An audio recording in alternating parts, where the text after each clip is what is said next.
Bonjour, I'm travelling fabulously today. I'm showing you the most romantic parts of Paris. So come, be romantic with me. Thousands would like to, I'm sure.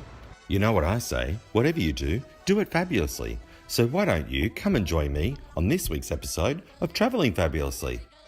So my first stop on the romantic parts of Paris is the Promenade de Plantée.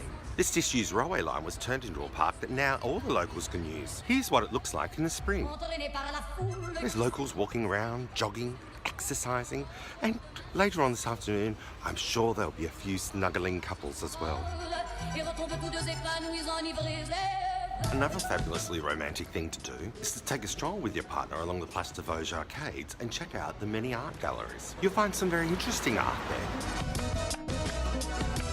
There's nothing more romantic than walking around the back streets of the Marais. Every Sunday they close the streets off to traffic, so you're free to walk around everywhere and shop and eat and shop and eat. And what could be more romantic than shopping and eating? I don't know, but one thing I do know is that the many historical buildings and features in the Marais make it a great place to have a stroll. Place de Furstenberg over in the 6 is a gorgeous little place to have a stroll and a shop. It certainly isn't the largest shopping street in Paris, but it is one of the cutest. One of the most romantic things my Beyonce has done is show me this wonderful walk to the Eiffel Tower. The trick is not to look up. So if you're going with your partner, make sure that they don't look up at all. You start at the Tour Barbour Metro. So then, walk along the right-hand side of the road and make sure that you have a look at the shops along the way.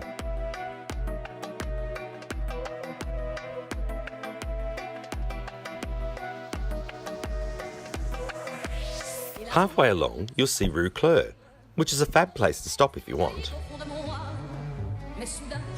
Now, back on the route, so to speak, make sure that you're not looking up.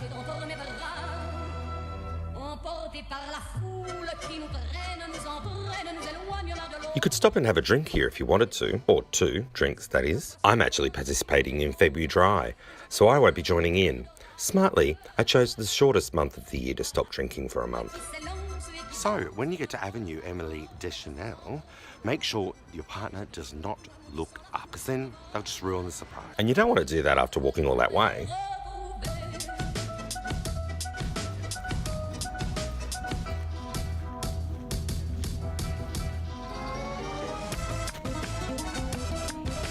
So, of course, the surprise is right behind me, the Eiffel Tower. And if you time it right, it took about, I don't know, hair past the freckle.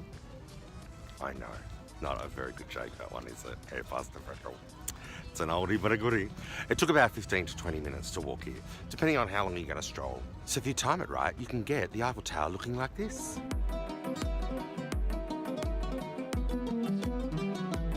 Right behind me is the Love Wall, over in the 18th, just down from Montmartre. The Love Wall is what the name suggests, a wall filled with I love you in many different languages.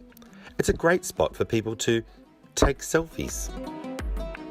So, I had this big ending all planned out. Yes, that's right, a big ending. I was up at Montmartre, I'd just seen the Love Wall, and I was going to take you to the Musée du Romantique. That's right, a big ending at the Musée du Romantique, except it was closed. Yes, there I was, walking down the entrance, listening to Gloria Estefan singing Turn the Beat Around, turn the beat around.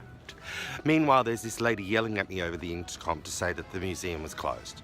I didn't hear her, I just kept on walking. I have to leave that for another time, but I'm going to go. I'm going to take you there one day. That'll be a date, just you and me.